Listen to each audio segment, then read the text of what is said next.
Hey there, everybody. Welcome back to the channel RVCCIS.info, where the faculty for Rock Valley College's Computers and Information Systems talk to you, the community at large, about things roughly related to either Rock Valley College or technology or learning in the case of today. On today's episode, we are going to give you our top 4 tips for making the most out of the transition to online learning this fall. We know it's not everybody's preference to be online or primarily online even for the classes that you're taking this fall, but due to the pandemic, that's what we got.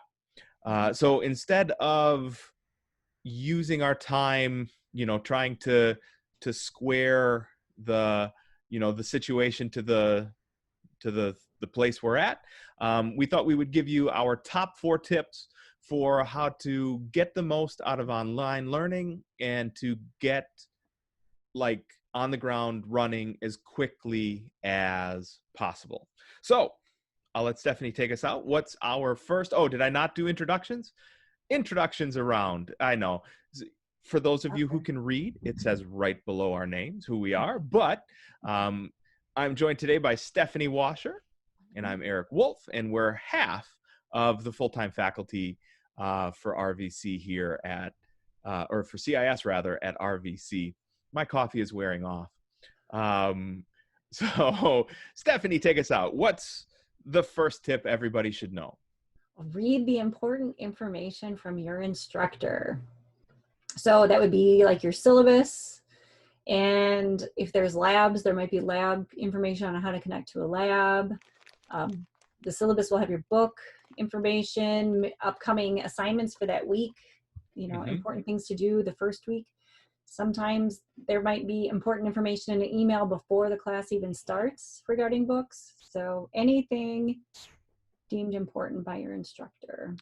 Yep. I like to say, especially having heard back from some students this week, oh, I saw your emails, but I didn't open them.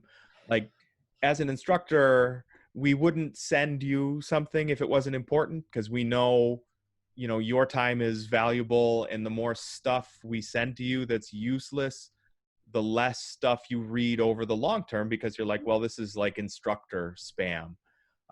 So especially now, and I'm not just referring to us in CIS, but your wider campus experience as well.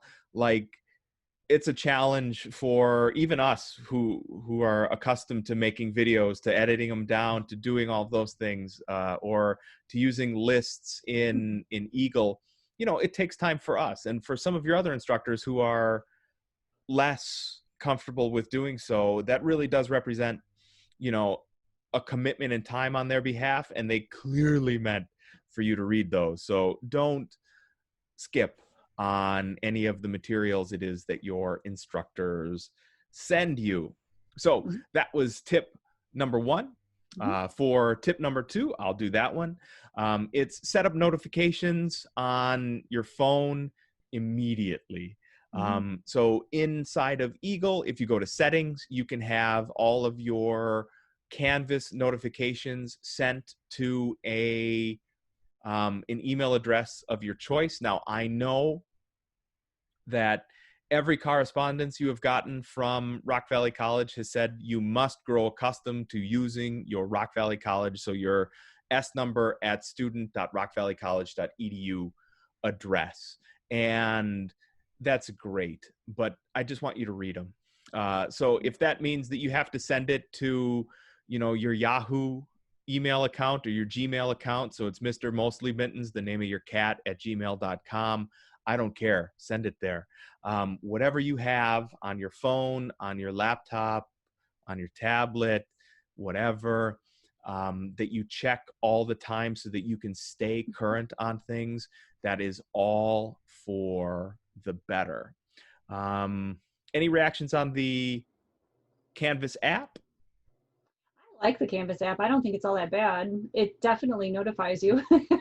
You can set up notifications on that too. So I have it set up both ways. And I actually have 2 emails. I have So I have like my Rock Valley College email has different notifications than my personal email. Mm-hmm. So that I can, I don't know, for some reason it works out pretty well for me that way. All right. Perfect. So next, go for it. The next one is, if you have any questions, contact your instructor. If there's anything that is a question, that's what we are here for. That's why we have office hours. It's, you know, we will respond to you. I like to respond within 24 hours. And if honestly, if you don't hear from me within that amount of time, that means it got lost. Something got lost. Yeah, that's what I Yeah. say too, is if you haven't heard from me in 24 hours is really rare. As a matter of fact, like most of the time, if you send me a quick message, or I'm a lunatic, so on like the homepage in Eagle, I actually have my cell phone number on there, Yeah, I did. and because I'm stupid. And you know, if you send me a text message, I'll get right back to those. If you send me a message, for the most part, I can get right back to those. And I keep saying, I would rather handle a question that you have in its infancy, where you're like, oh, that, okay, that's perfect. Okay. And it doesn't take a long time for either of us to get a resolution to it. I would rather do that than wait until you've gone nuclear on a problem, to wait until you've had days to stew it over and no traction. That doesn't get you any place, and really all it does is sour your experience. So don't wait that long. Reach out. Yeah. It actually is kind of one of my pet peeves that people, well, I had that problem. Like I still had, well, you didn't contact me, so how can I help you with that? So Mm-hmm. that and even if you email and say, hey, I had this problem, and then you maybe a half hour later you've got it figured out and email me back and say, oh, never mind, I am completely good with that. You Yeah. can, yeah, I'd rather have that happen than not contact me at all. Yep. And sometimes it's Agreed. nice to say, hey, this happened, and then later when you figured it out, you say how you fixed it, so that if somebody else had the same problem, that I can help them out. Yeah, absolutely. And our number 4 tip is make a schedule and stick to it. We know, and I mean, like, we know we're taking online courses ourselves for the most part, and we know it's hard to maintain traction in a course if, you know, I can pick it up whenever I want to, and just the human psyche is so fragile. We're like squirrels. We keep running around to different things. If we have a schedule, you are more likely to stick to it. We have actually, in academia, we see these statistics that come out all the time, like students who have you know, highly regularized schedules are something like 50% more likely to complete classes, and a half more likely is a huge amount. So whatever that means, even if all your classes are online, so I'm going through this with surveys for my courses right now, is look, all of our stuff is, you know, they close on Monday nights, but, you know, can you schedule some time on a Tuesday, and Tuesday, Thursday, Saturday, you spend an hour doing work on this class. Then Monday, Wednesday, Friday, you spend an hour on these classes. That's going to go so far to keeping you on track, to keeping you from losing traction, and to actually getting you to complete your courses. Yeah, it's so easy just to get stuck in a rut and you know, procrastinate and not do things. And I've been doing that a lot. Like, oh, I don't want to do this today. And it's usually has to do with writing. I just don't want to write half the time. That's why I'm in computer science. I'm not a writer. And so I think we've heard this before. I downloaded a productivity timer. I believe that's what it's actually called. And it works on the tomato timer technique. Eric and I were talking about timing. You know, we talk about it a lot because we both work out quite a bit. But so used to. Well, before he hurt his bicep, I can still do at least squats and arm stuff. Yeah. So the productivity timer works on the idea that you do 25 minutes of, you have a goal, one goal, 25 minutes, work through that, get it done, and then you take a 5-minute break. And so most of those timers kind of work on that, that idea. So it's the Pomodoro timer.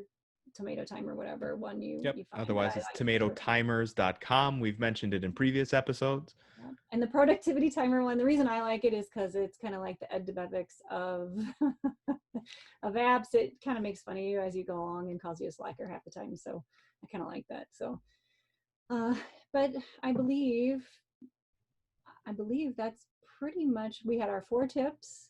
Yep. And the biggest thing is, for me, the biggest thing, contact me if you have questions. Yeah, absolutely. Because we're magic, but we're not mind readers. So it's really hard for us to tell, especially, one of the best ways for us in a classroom is to see that bewildered look on your face, or the frustrated look on your face, or the, whatever it might be. But we don't get that kind of like emoji support for you in an online format. So reach out. It's the only way we know that you're struggling. Mm-hmm. So for all of those, or for all of you rather, who have taken online classes before, or who have never taken online classes before and are apprehensive, you can leave us a comment below and let us know either what works for you, or about what you are nervous about heading into this new weird semester. If you have any of your own tips for how to be successful online, you can leave those down there in the comments for others as well. While you're there rooting around in the comments, please be sure to like, subscribe, and hit that bell. That way we know, number one, that there's anybody out there. Number two, that we should be making more content to put out for you here. We are going to resume our regularly scheduled Tuesday, Thursday new content schedule after this. It's just that when 50% of the CIS department goes down as a casualty over the course of a week, it makes it hard to do this stuff in front of a camera when you're wrecked. So we will get back to that. Be sure to follow us on social media. On Twitter and Facebook, we are RVCCISInfo. On YouTube, right here where you found us, we are RVCCIS.info. No, we are RVCCISinfo on YouTube as well. We actually have a website, RVCCIS.info. That's where that one comes from.